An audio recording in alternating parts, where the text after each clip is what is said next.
Welcome to Tony Byrne's View with news you can use.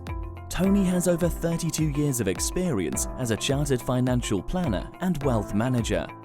Tony's passion is to help you retire early and live the life of your dreams with no financial worries.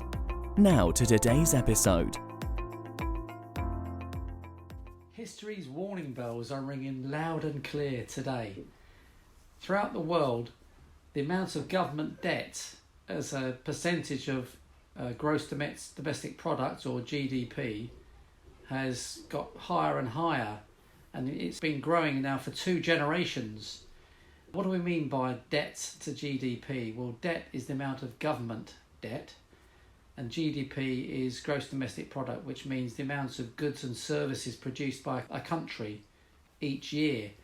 Now, when this gets this high, it's a bit like the comparison of an individual with their own debts. For example, let's say an individual earning $30,000 a year and has personal debts of, say, £50,000 a year. So when your debts get too high above your income, certainly for governments, that's a warning bell ringing. Now, a guy called Ray Dalio, who is by all accounts quite an extraordinary character, but a fairly modest person you don't really hear much of in the UK, he wrote a book called Principles for Navigating Big Debt Crises.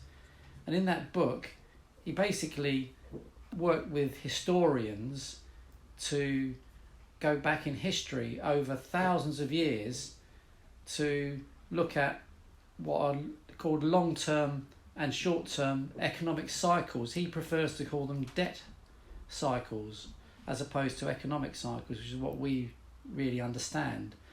And he has, by looking at history, found 6 stages to every debt cycle, and he's used 48 historical examples, which don't just cover empires that we know of, like the British Empire, say, or the Roman Empire. He goes back even further to look at Chinese dynasties that go back thousands of years. And what's extraordinary about this book is that he's studied the same patterns recurring again and again and again throughout history.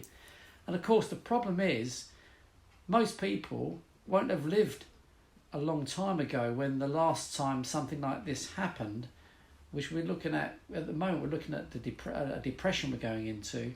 The last depression we had in living memory was the 1930s. Of course, how many people remember that? Very, very few. So Ray Dalio in his book has looked at short-term and long-term economic cycles or debt cycles. Short-term being maybe 5 to 6 years. We're all familiar with these boom and bust cycles in the economy. But how many of us are aware of the 50 to 75 year average debt cycle? Now, he talks about different types of debt cycles. One called deflationary, when prices fall. The other one inflationary, when prices rise. Deflationary debt cycles.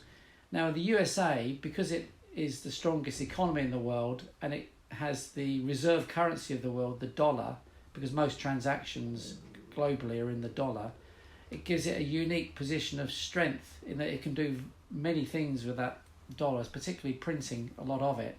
The problem is that when interest rates get to zero and you've created a lot of money, so-called printing of money, you basically run out of options, and it gets to the stage where printing more money just doesn't have any effect. And now interest rates in the US are at 0. We're in a very tricky situation based on all 48 previous historical precedents. Now, Ray Dalio, as I said earlier, is a very impressive character. He's not big and brash and bold and boasting, unlike some people we know. I'm hinting at Donald Trump, of course. But Ray Dalio is a far more impressive figure. He has been rated independently by a number of independent sources as the 50th most influential person on the planet.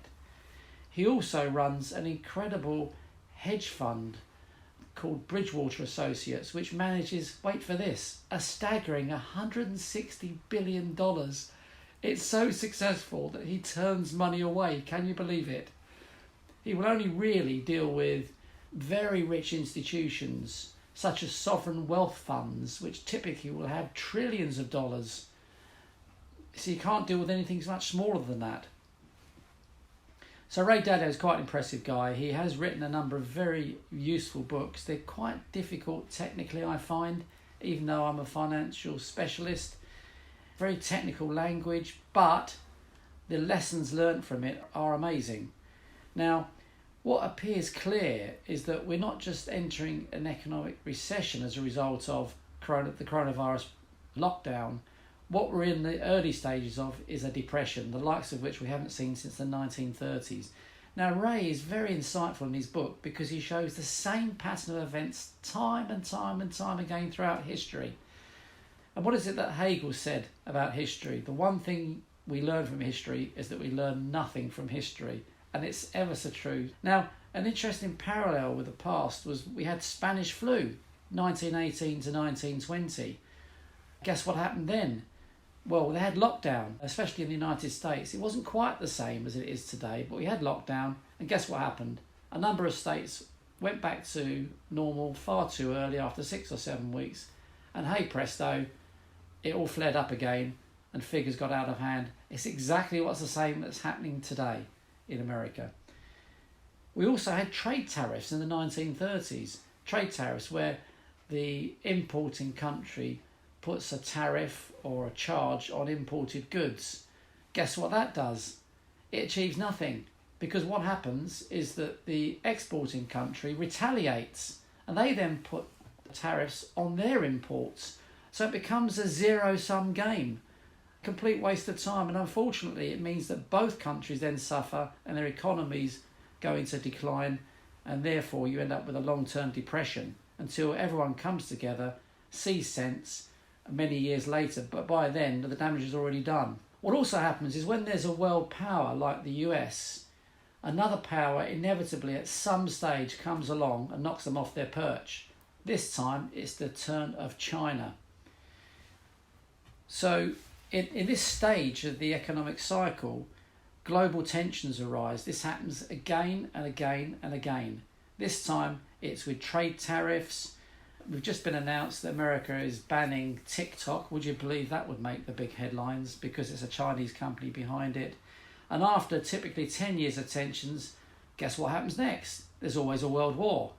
Now, this is a bit alarming because the 1930s depression was followed by a huge world war, of course, between 1939 and 1945. Will there be another world war this time?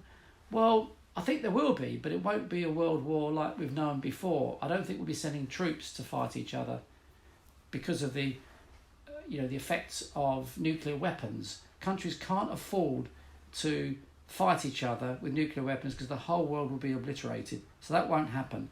There will be trade wars, there will probably be chemical wars, there will probably be viral and bacterial wars, but I can't see wars in the traditional sense. And if there are any like that, you're probably using robots and drones.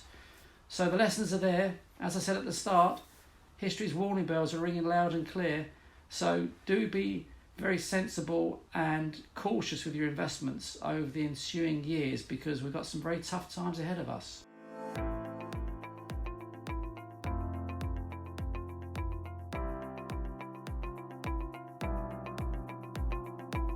Thank you for listening to today's episode. If you enjoyed it, don't forget to share it with your friends and family.